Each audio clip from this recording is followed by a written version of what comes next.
struggling to change your toner on the MA4500ci, here's how we do it correctly.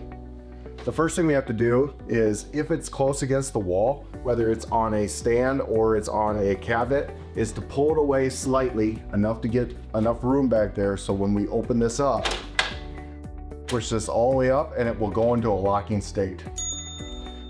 Whatever toner need to be replaced, this finger will be up. In the example here, we have all 4 of them, but I'm just going to replace one.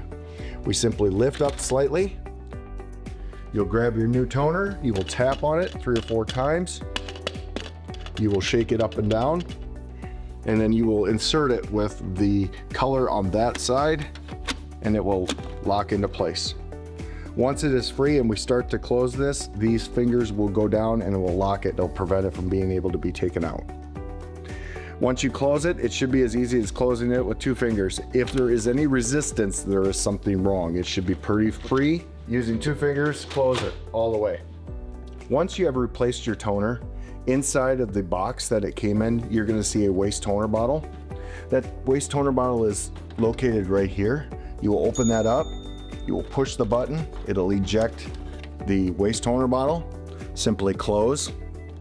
You will get your new waste toner bottle out of the box. You will flip it open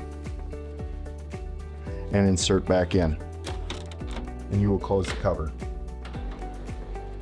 Subscribe to our free email newsletter for more how-to videos and timely alerts.